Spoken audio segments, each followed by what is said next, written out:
अस्सलाम वालेकुम। मैं बिलाल अहमद हूँ। आप देख रहे हैं मेरा चैनल लाइफ सीक्रेट। और आज की वीडियो में मैं तालिब इल्मों से मुखातिब होकर उनको कुछ नसीहतें करूँगा ताकि तालिब इल्म अपनी तालीमी मैदान में अच्छी कारकर्दगी का मुजाहरा कर सकें, क्योंकि हम सब इस हकीकत से बखूबी वाकिफ़ है कि आज का तालिब इल्म कल का मुल्क संभालने के लिए एक ज़िम्मेदार शहरी बनेगा। तो तालिब इल्म की ज़िंदगी में सबसे अहम चीज़ है वक्त की कदर।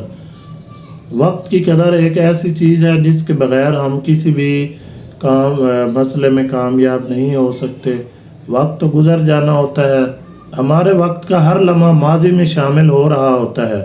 जो लोग इसकी कदर कर लेंगे वो एक कामयाब इंसान बन जाएंगे, और जो वक्त को इधर उधर ज़ाया कर लेते हैं वो नुकसान उठाएंगे। इस वक्त की कदर के लिए कुरान पाक की सूरतुल असर की तरफ तालिब इल्मों को उसका मतलब देखना चाहिए, जिसका मतलब यूं है कि इस सूरत में अल्लाह ताला ने वल असर, इसका मतलब है कसम है ज़माने की, कि इंसान घाटे में है मगर वो शख्स नहीं जिसने नेक अमाल किए और एक दूसरे को नेक अमाल की तलकीन भी की और सब्र की तलकीन की।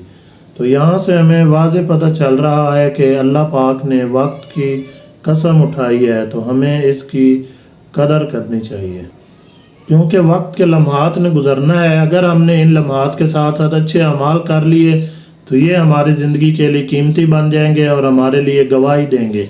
अगर हमने वक्त के लम्हात को बुरे तरीके से गुजारा तो फिर ये हमारे लिए मुसीबत बन सकते हैं। एक बुज़ुर्ग इसको एक बर्फ़ फरोश से जोड़ते हैं। अब एक बर्फ़ बेचने वाला अगर ये चाहेगा कि मैं आराम से महंगी बर्फ़ बेचूं, तो वो आपको पता है बर्फ़ पिघल जाएगी, वो थोड़ी से भी जाएगा। तो उसको चाहिए कि वो बर वक्त अपनी बर्फ़ बेच ले और एक मुनासिब मुनाफा कमाए। अगर वो लालच में पड़ गया, उसने वक्त ज़ाया कर दिया, तो वो उसकी बर्फ़ पिघल जाएगी और उसके हाथ कुछ भी नहीं लगेगा।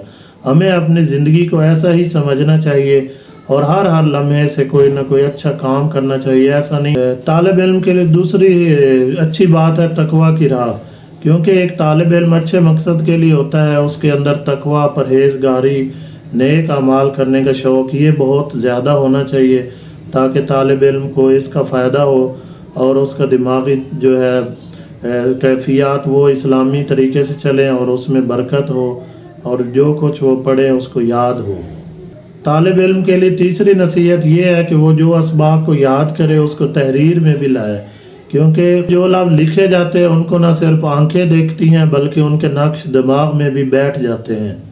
और चौथी बात यह है कि सबक को घर से पढ़ के जाए। जो टीचर ने कल पढ़ाना है, तालिब इल्म को चाहिए कि वो घर में उसकी एक बार रीडिंग करे। अगर कोई चीज़ समझ नहीं आती तो उसको अंडरलाइन करे, निशान लगाए, ताकि अगले दिन जैसे ही टीचर वो चीज़ पढ़ाए तो बच्चा फ़ौरन उसके लिए अपने सवालात सामने लाए और उस्ताद से उनके जवाब ले, और जब बात को समझ आ जाए तो फिर दोबारा उन चीज़ों को अच्छी तरह याद करें। पांचवी चीज़ है मेहनत। मेहनत के बगैर बुलंदियों तक नहीं पहुंचा जाता। करना भी पड़ता है, नींदें कुर्बान करनी पड़ती हैं, दिन को अपनी कई मसरूफियात कुर्बान करनी पड़ती हैं। इम्तिहान के दिनों में अपनी ज़िंदगी के तमाम मामलात को एक नई तरतीब देनी पड़ती है। हाँ, हमें बहुत ज़्यादा कुर्बानी देनी पड़ती है मेहनत के अंदर, तो फिर हम एक अच्छे रिज़ल्ट के लिए अपने आप को तैयार कर सकते हैं। छठे नंबर पे है इबादत। एक मुसलमान तालिब इल्म साफ़ सुथरी ज़िंदगी गुजारता है, वो 5 वक्त की नमाज़ पढ़ता है, रोज़े रखता है, ज़कात देता है, तमाम इस्लामी उमूर पर अमल करता है, तो इस तरह उसके इल्म में बरकत होती है और वो एक साफ़ सुथरी ज़िंदगी और वक्त की पाबंदी के साथ अपनी तालीम को जारी रख सकता है। 7वें नंबर पर जो कि बहुत अहम चीज़ है वो है दुआ। तालिब इल्म हर वक्त अल्लाह ताला से दुआ करता रहे कि अल्लाह हमारे इल्म में इजाफ़ा फरमा। इससे अल्लाह पाक के तालिब इल्म के इल्म में इजाफ़ा फरमाते हैं और उसके ज़हन के अंदर बरकत डालते हैं। तो ये 7 किस्म की तालिब इल्म को नसीहतें की गई, इन पर अमल करें, क्योंकि आजकल कुछ बच्चों के रिज़ल्ट में वो फेल थे, आजकल इम्तिहान होने वाले हैं।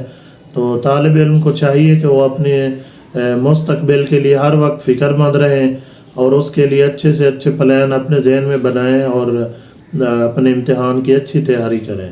वस्सलाम।